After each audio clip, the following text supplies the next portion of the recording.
self-creation and recreating yourself. Now this is going to happen continually. Lots and lots of things influence and create the person that you are. Now, a lot of these things are not in your immediate control, such as family, the location that you're born in, the language you speak, the education that you received at a young age. You know, aside from all of that, there are a lot of different things that are within your control. The most potent of these would be your perspective. So, in order to manifest the change that you want to see within your own existence, you almost have to figure out the type of person that you want to be. And this is going to change throughout time. You know, the ambitions that you have when you were a child are going to be drastically different than that of, let's say, you have your own child, right? So the standards that you set for yourself at a young age are going to change, hopefully dramatically, as you continue through life.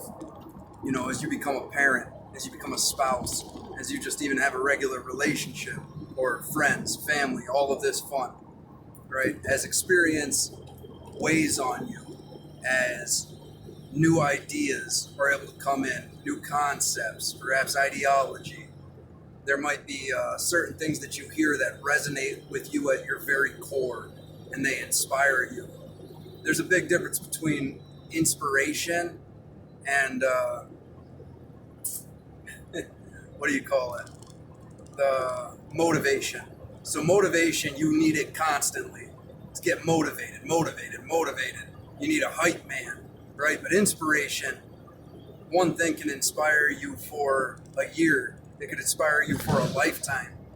You know, you see something that brings something out in you, something to aspire to. And so we place a lot of limitations on ourselves, not only in our actions, but just on our overall potential. You know, you put limitations on what you'll do, you put limitations on who you can be. Now, this is a good thing and a bad thing. You know, if you put a limitation to not smoke crack and you never do, then obviously you're never going to become a crackhead, right? But at the same time, if you don't ever leave your comfort zone, you're never going to change, right? Your environment stays the same, your influences stay the same, and therefore you are stuck in this sameness. And then some people have a deep narcissistic love for who they are, and they feel like contradicting previously held beliefs somehow changes the fundamentals of who they are, and it should.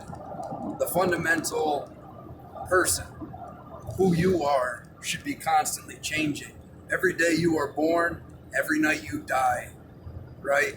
You got to kill the person you were in the past in order to be the person that you are in the present, right? They are dead and gone. Now, the majority of people, when reflecting on their memories, they do so with the lens of their previous, like of their current beliefs, right? So things get skewed in our memory.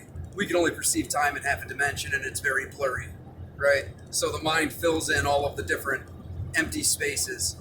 You know, it's hard to go back to looking at yourself as a 5-year-old through the perspective of a 5-year-old if you are 10, 15, 20, you know?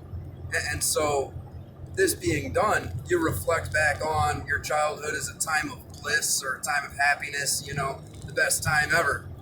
But that comes from you as an adult bearing the weight of responsibilities and all of this other, you know, adult shit that we got to deal with. But like when you're a child, you actually have very little control. You have way less freedom.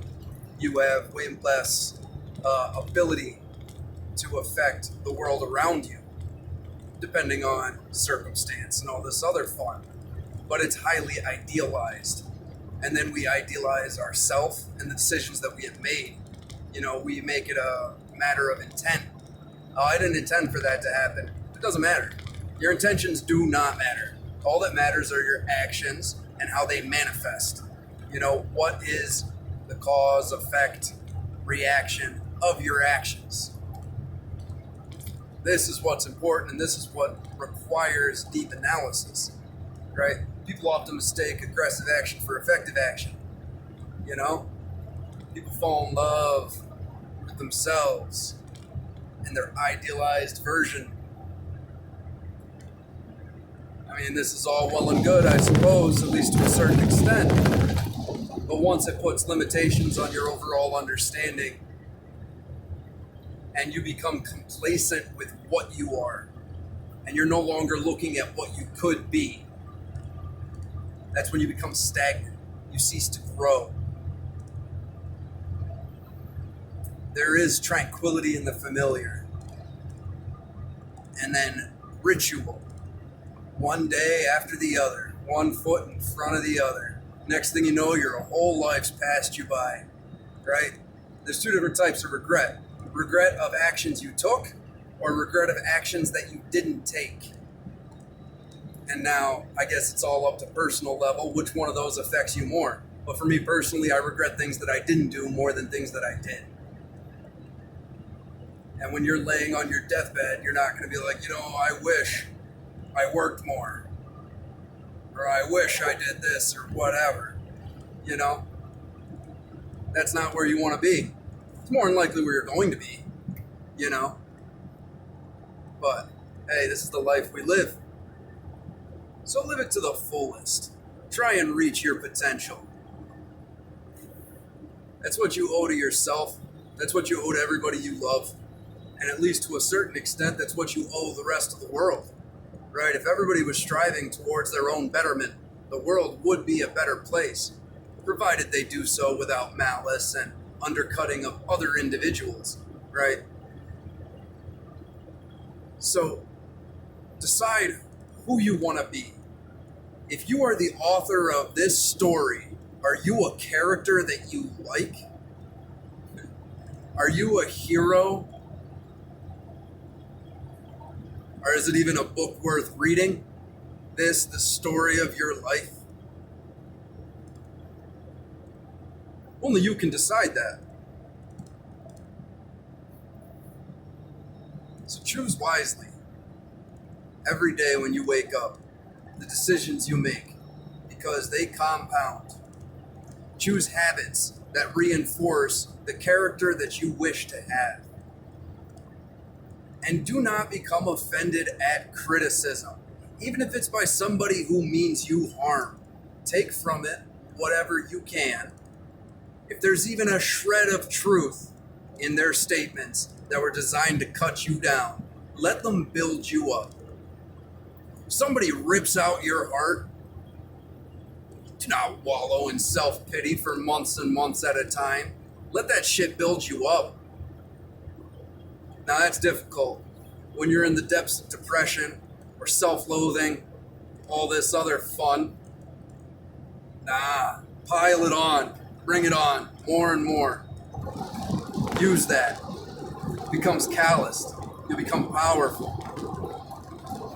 Force it to make you better, because through adversity you find out who you truly are. How do you deal with loss? How do you deal with grief? How do you deal with just the complexities of life? Betrayal, abandonment, anger, all of these different emotions, these feelings. Do you eat correct? Do you drink sodas, or are you nice and hydrated with water? Right? Do you take vitamins?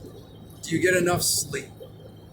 All of these things contribute to your betterment or your degradation. Which do you choose? Where do you spend your time? Who do you spend your time with? If somebody steals from you, they steal your money, they steal something that you value, right? Physical possessions. You may never talk with this person again. You'll label them a thief or a scumbag or whatever else you wish to call them. But do you have the same regard for people who waste your time? Because your time is the most precious resource you have. You can never get it back. It's a cliche at this point, but a very accurate one. So be ruthless with time wasters, or at least try to be. And be ruthless with yourself ruthless with yourself, when you waste your own time, when you sit down and you know that you should be doing something else, but you're not. And then equate all of your money with the time that you exchanged for it. That costs $15. No, it doesn't. That costs an hour of your life. Man, it's only $100. No. How many hours is that? You make $20 an hour? That's 5 hours of your existence. Meditate on these things.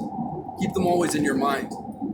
Try and better yourself in all aspects, in all regards. Be a better parent, a better friend, a better child, a better spouse, whatever it is. Do it to the fullest and never stop self-expanding. Never stop improving. Kill that inner pussy. Because we all got it. I got my inner fat kid. Dude, he just wants to sit on the couch and play video games and eat junk food. Yo, man, they gotta go. Kill that weak little shit. And then you'll see what you could be. Because the day you die, you meet the person you could have been. You gotta look them in the eyes. That's what hell is. Alright, we got more in common with each other than those that want us to fight. Wish you the best of luck in all future endeavors. I mean that 100%. I want everybody to reach or get as close to their potential as possible, including myself.